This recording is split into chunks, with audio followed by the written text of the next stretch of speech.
சமுத்திரமந்தன் அத்தியாயம் நிகழ்ந்த காலத்தின் போது, விஷ்ணு கவர்ச்சியான அழகு நிறைந்த மோகினியாக அசுரர்கள் அமிர்தக் கடலின் மீது கை வைப்பதைத் தடுக்க அவதாரம் எடுத்தார். ஏற்கனவே பலவீனமாகவும் மயக்கமடைந்த நிலையிலும் இருந்த தேவர்களை விட அதிக ஆற்றலும் வீரியமும் அசுரர்களுக்கு இருப்பதால் அவர்களால் அசுரர்கள் கடலில் மூழ்குவதற்கு அழைக்கப்பட்டனர்.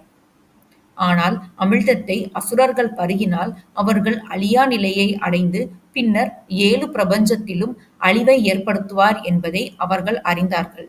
இதனால் இந்த நிகழ்வு தடுக்கப்பட வேண்டிய கட்டாயம் இருந்தது. விஷ்ணு தேவர்களின் இக்கட்டான நிலையை புரிந்து கொண்டு அமிர்தத்தை மீண்டும் தேவர்களுக்கே கிடைக்க உதவ முன்வந்தார். அவர் மோகினியின் வடிவத்தைக் கொண்டு அசுரர்கள் இருக்கும் இடத்திற்கு செல்கிறார். அவளுடைய அழகினாலும் கவர்ச்சியினாலும் அவளிடம் எல்லோரும் மயங்குகிறார்கள். அவள் அமிழ்தத்தை உங்களுக்கு வழங்குவதில் நான் மகிழ்ச்சி அடைகிறேன் என்றதும் அவளை அனைவரும் நம்புகின்றனர். எனவே அவளுடைய கோரிக்கையை அவர்கள் மகிழ்ச்சியுடன் ஏற்றுக்கொள்கிறார்கள். அதனால் மோகினி தேவர்களையும் அசுரர்களையும் ஒருவருக்கொருவர் எதிரெதிர் வரிசையில் அமர வைக்கிறாள். பின்பு அந்த அமிழ்தத்தை தேவர்களுக்கு முதலில் பகிர்கிறாள். அவர்கள் அனைவரும் உண்டதால் அமிழ்தம் தீர்ந்து விட்டதாகவும் அசுரர்களுக்கு வழங்க முடியவில்லை என்றும் வருந்துகிறாள். இவ்வாறு அசுரர்கள் அமிழ்தம் உண்பதை மோகினி தடுக்கிறாள்.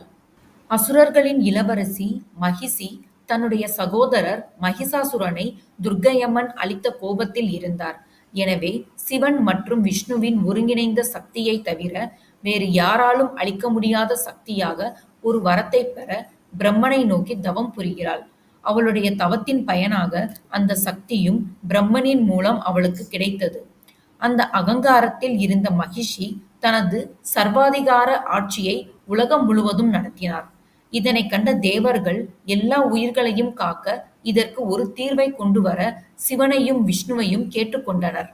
இதனால் விஷ்ணு பகவான் சிவனுடன் இணைந்து ஒரு சக்தியை பெற மீண்டும் மோகினி வடிவத்தை எடுக்க முடிவு செய்கிறார்.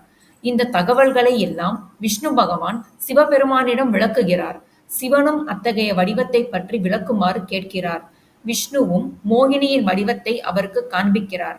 மோகினியின் அந்த அழகிய வடிவத்தைக் கண்டு ஆர்வம் மிகுந்த சிவபெருமான் மோகினியுடன் இணைகிறார்.